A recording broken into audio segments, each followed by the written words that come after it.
What I want to try and do is, I suppose, give you some tips and tricks and insights into how you can use our tools, which are free. I'll say that again, which are free, which you can use and take home with you this evening and actually get stuck into doing a few things, very, very simple things that will help you, I think, improve the way that you do business at the moment, interact with your customers, and maybe tackle some of the challenges that George mentioned there, and also take advantage of some of the opportunities that are coming down the line. We've seen that 2/3 of consumers are using search engines to help them to research online. If you regard it as a database of people's intentions, I suppose the challenge for you guys as retailers is to be there waving your hand, so that when people are looking for what it is that you have on offer, that you're there with a message that deals with that and brings them to your site or brings them to your shop, and allows you capitalise on the intent that those people have displayed online. If you look at it, there's the amount of money that is spent by Irish people online, as was alluded to earlier by George. 75% of that goes out of the country. Now, it's a pretty big pie to let walk past our collective doors as retailers.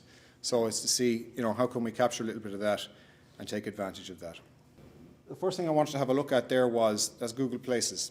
If you go to google.com/places, or just Google Places, that will show you how to put the details of your company online and also your location, so that anybody searching for your company, for example, will be able to find the location very easily. That takes about 5 minutes to do. After you have registered, 2 weeks later, you'll get a postcard in the post, very high tech from Google, but they have to make sure that the right person is registering. Otherwise, we'd all be registering for AIB Bank Centre with, I don't know, a coffee shop or something like that.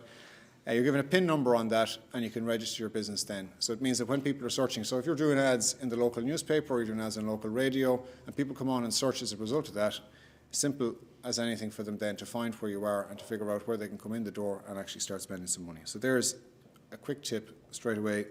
If everybody went home this evening who hasn't done that already, it'll take you 5 minutes, and in 2 weeks' time, you'll be in business there from that point of view.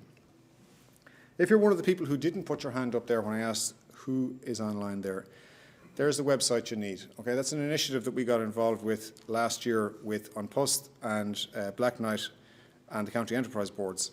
And what it is it's a site where you can get tips and tricks, but you can also set yourself up for a year online. You get a domain name for the year there. You get tips as to how to build out the website, and you get all sorts of other tips then as to how to bring people in the door and bring traffic to your site, which I suppose is the key thing. What we have there is a tool called Google Trends. Okay, again, all you have to do is go to Google and search for Google Trends. And the example that I've picked there is furniture in Dublin. Okay, so let's imagine that we have a punter somewhere in the country, preferably in Dublin, I suppose, given that we're talking to a Dublin audience this evening. Okay, so they would have keyed in furniture in Dublin into the search engine. Okay, now you as a furniture retailer want to know what level of interest is there in furniture in Dublin. The first thing that Trends tool will let you see is it'll let you see the distribution of interest over the course of the year by people who are searching for a term like that. So you can see the peaks and the troughs that there are in the graphs behind me there. So the first thing you can see, for example, is there's a surge in July. Now, I wouldn't have said that July was key time of the year for people to be thinking or searching about information for furniture at that stage. I don't know, maybe there are dozens of sales at particularly that point, but I don't think that's the only reason. I think part of what a tool like this will help you to do is, as retailers or as business people, we often get locked into what we think we know about business or what we think we know about people. And a lot of that is correct, but actually a lot of the data that's there in a tool like Google Trends will tell you what are they actually doing, what are they actually looking for, and at what times of the year are they looking at.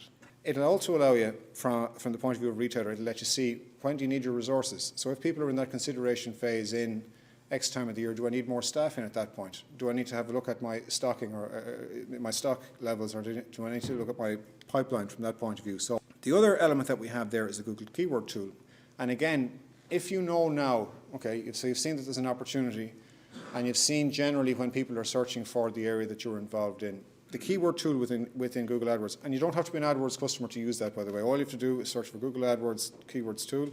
It'll bring you to the site. Even if you're not an AdWords customer, it'll let you go in and put in the type of keywords that you think are of interest to your consumers, that you've garnered from Trends already. And it'll show you what else people are searching for. We want to have a look at making better decisions, because it's one thing to have all of this flow of information. If it's a thing that you get the website up and running, and if it's a thing that you've looked at your trends and looked at your keywords and you have all of that great stuff on the go, how can you make better decisions as part of that? Well, another free tool that we have, okay, is Google Analytics. Let's say you have done all of these things, and even if your organic traffic is fantastic, what you want to see if you have a website and you're engaging with people online is what's working and what's not working. What will analytics do for you in the first place? Well, it'll let you see how many people are coming to the site, what pages they're going to, how many pages they go to, how long they spend on the site. So from that, that helps inform you as regards what's working for you online, what's not working for you online, what can be improved, what can you do more of. The last tool that I will show you is the Global Markets Finder. It'll let you look at the search volumes in different countries. It'll let you gauge what keywords you can use in those areas, and it'll also let you gauge what the cost for you would be notionally to compete in those marketplaces and what the opportunities are for you. And again, I suppose the key thing that I would say to you about any of these tools is to get in and have a play with them. You know, you can spend an hour actually having the crack with the tool like that and looking at the amusing keywords that will come out or the different insights and elements that it will give with you. But there's real business intelligence in that as retailers you can grab hold of and make work for you as well.